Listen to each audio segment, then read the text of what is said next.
Bab 1952. Tuan Muda Kedua Sekte Sihir Wuying.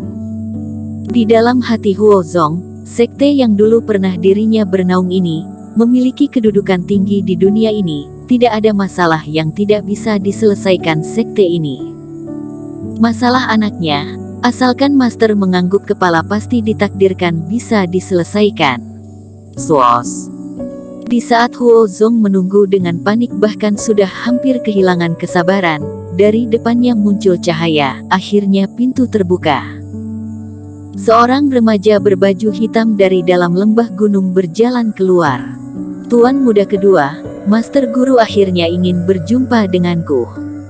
Ekspresi yang dingin, tatapan yang tajam, nada bicara Huozong sedikit gemetar. Mendengar ini, remaja berbaju hitam hanya tersenyum. Dia tidak menyuruh Huozong berdiri, lalu memandangnya. Huozong, menurutmu status Master Guru, apakah dia akan peduli dengan kamu murid partai bagian luar ini? Meskipun kultivasi remaja ini hanya fase transendensi, tapi menghadapi Huozong fase penilaian yang berlutut sama sekali tidak menghargai, sedangkan Huozong merasa biasa saja. Master Guru tidak peduli padaku. Huozong seketika sangat kecewa, ekspresi semakin pucat. Tapi, kamu membawa token Master Guru, jadi guru masih menganggap kamu muridnya. Kamu menjadi ketua partai Jihuo, juga ada kontribusi bagi sekte. Akhirnya berjanji akan membantumu, tapi ada dua permintaan. Jika kamu bisa melaksanakannya, maka anakmu dia pasti akan bantu menyelamatkan. Master Guru, tenang saja. Satu kata Master, tidak peduli hal apa, aku Huozong pasti akan melaksanakan. Perkataan remaja ini membuat tatapan Huozong kembali penuh dengan harapan. Baik, kamu termasuk patuh, kalau begitu kalian semuanya keluar saja. Remaja mengangguk kepala melambaikan tangan ke arah belakangnya. Seketika seorang senior berambut putih, membungkukkan badan berjalan keluar dengan sangat rendah hati. Di belakangnya diikuti beberapa orang. Wakil Ketua, kenapa kamu ada di sini? Tuan Muda Kedua, apa yang terjadi? Huozong melihat senior tua ini, seketika tercengang. Mulai hari ini, dia bukan lagi wakil ketua partai Jihuo, melainkan ketua utama. Tuan Muda Kedua, Master Guru. Huozong terkejut, tidak menyangka Master Guru akan menghapus jabatan dia sebagai ketua partai. Huozong, Guru sangat kecewa terhadapmu. Remaja tersebut berkata, kamu bertaruh dengan Istana Es, semua aset 100 tahun partai Jihuo habis, pewarisan Master Abadi yang seharusnya didapatkan malah direbut oleh Eric Qin, ditambah masalah keluarga Ye. Lalu segel api suci kamu juga tidak berhasil. Sekte Sihir Wuying merasa sudah waktunya ganti orang. Ekspresi Huodong sangat jelek, mendadak menoleh ke arah senior rambut putih. Semua hal ini adalah hal internal partai Jihuo. Jika tidak ada yang membocorkan, Sekte Sihir Wuying tidak mungkin akan tahu begitu jelas. Ketua Huo, kamu juga tidak perlu demikian menatapku, kata senior rambut putih sambil tersenyum. Bukan aku ingin merebut posisimu ini, tapi melihat kamu hanya terus berbuat jahat, bertindak semena-mena. Bahkan Eric Qin, seorang pelatihan tanpa partai pun tidak bisa mengalahkannya. Aku sangat khawatir dengan masa depan partai, karena itu mencari Sekte Sihir Wuying, memohon untuk menurunkan kamu dari posisi ketua. Huozong sangat emosi. Dirinya mengurus partai Jihuo ribuan tahun, malah akhirnya diberikan pada pengkhianat ini. Tapi dia juga tidak berdebat dengan senior tua ini, karena yang bisa memutuskan hal ini bukanlah dia. Tuan Muda Kedua, kultivasi Eric Qin ini melebihi perkiraanku.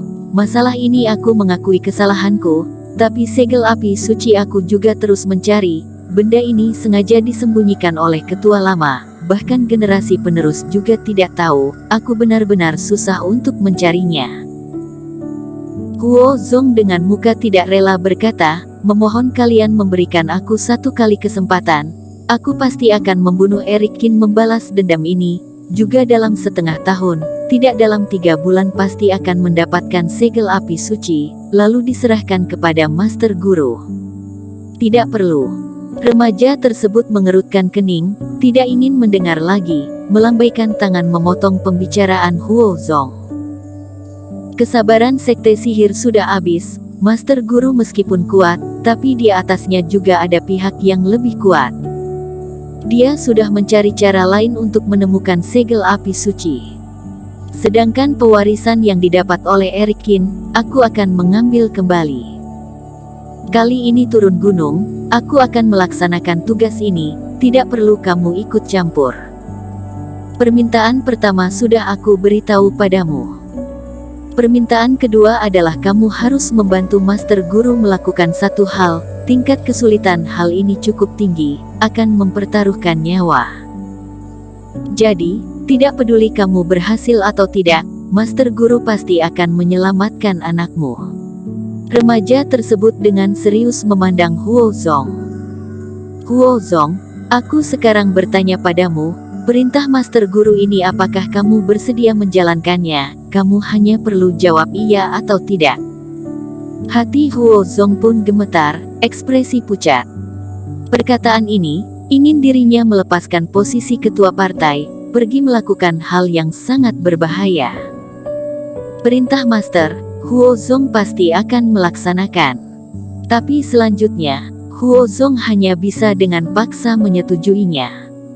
Sekte sihir Wuying sudah langsung berkata akan mempertaruhkan nyawa, ini pasti akan sangat bahaya. Tapi sudah di tahap seperti ini, tidak ada alasan untuk menolak. Dia sudah kehilangan kepercayaan sekte sihir, hanya bisa melalui melakukan hal ini mengembalikan segalanya. Dan semua ini gara-gara Erik Kin, orang ini harus mati. Bersambung. Bab 1953. Aliansi Api Suci. Baiklah, kamu sekarang boleh pergi ke arah timur 30 mil dari lembah gunung, sampai sana akan ada orang yang menghubungimu. Anakmu, tetap di sini saja, tidak lama kemudian akan ada orang yang menjemputnya. Remaja tersebut mengangguk kepala puas dengan semua ini, lalu membawa senior rambut putih dan lainnya bersiap meninggalkan Huozong. Tuan muda kedua. Melihat remaja ini akan meninggalkan dirinya, Huozong mendadak berkata. Huozong gagal melaksanakan tugas, menerima keputusan ini. Tapi Erik Kin ini bukan orang biasa, kamu jika ingin mengambil segel api suci dari tangannya, lebih baik bisa membawa pendekar kuat fase penilaian untuk memaksa dia. Mendengar perkataan ini, remaja ini yang berekspresi datar langsung berubah menjadi tajam. Hah? Menurutmu, mengandalkan kultivasi aku fase transendensi, bukan lawan bagi orang ini? Mendadak berhenti, dengan tatapan tajam melihat Huozong. Kultivasi tuan muda kedua tidak rendah, hanya saja Erik Kin ini sangat aneh. Melihat tatapan tajamnya, Huozong baru menyadari dia sudah salah berkata. Remaja di depannya ini siapa? Dia adalah murid utama dari Master Guru.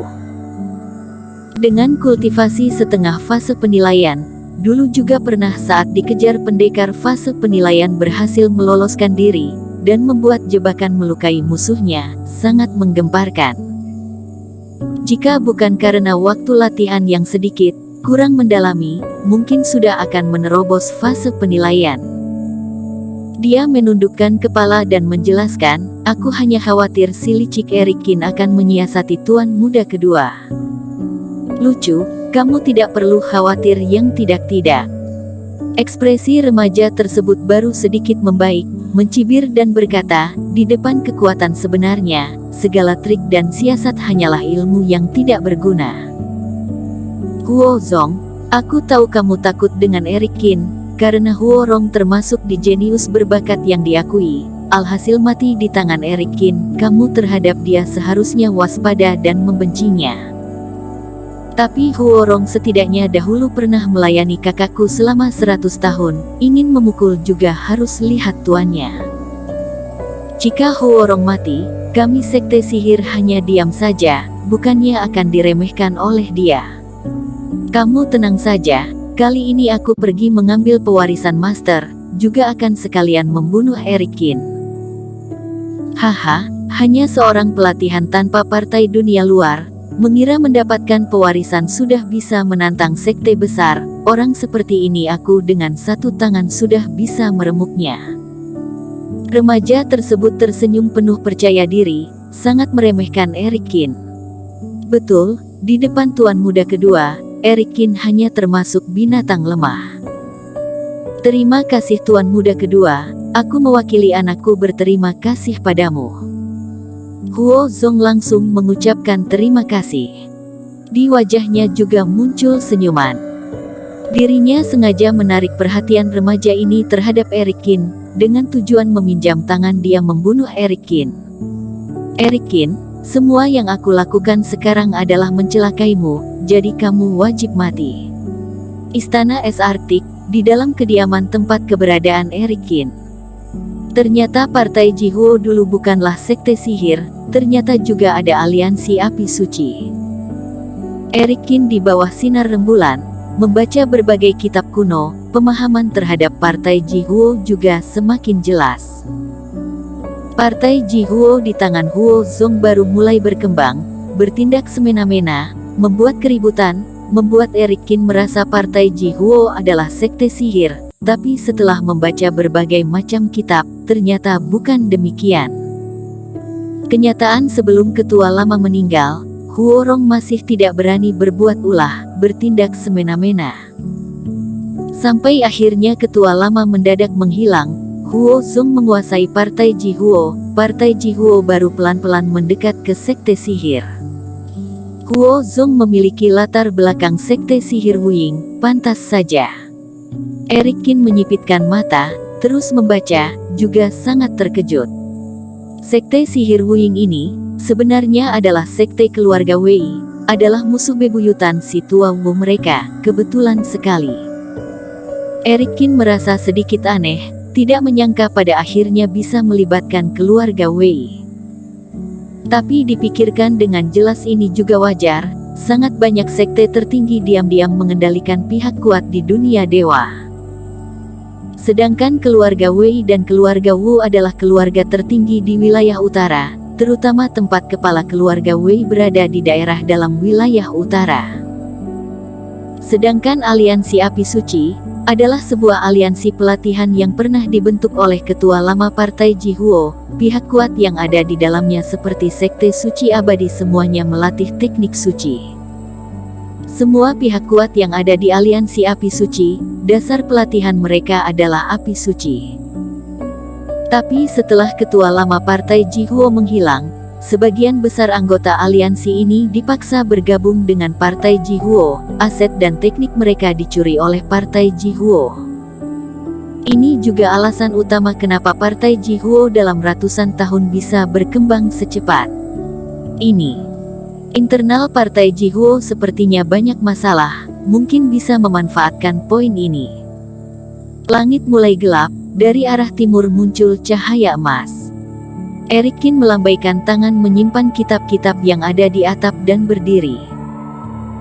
Buku langit tanpa kata menyerap cahaya rembulan selama 1 malam, tapi masih tidak bisa menyempurnakan. Sepertinya teknik penyembunyian versi sempurna ini berbeda dengan pemikirannya. Masa lalu partai Jihuo sudah cukup jelas. Selanjutnya mencoba mencari cara masuk ke dalamnya. Bersambung.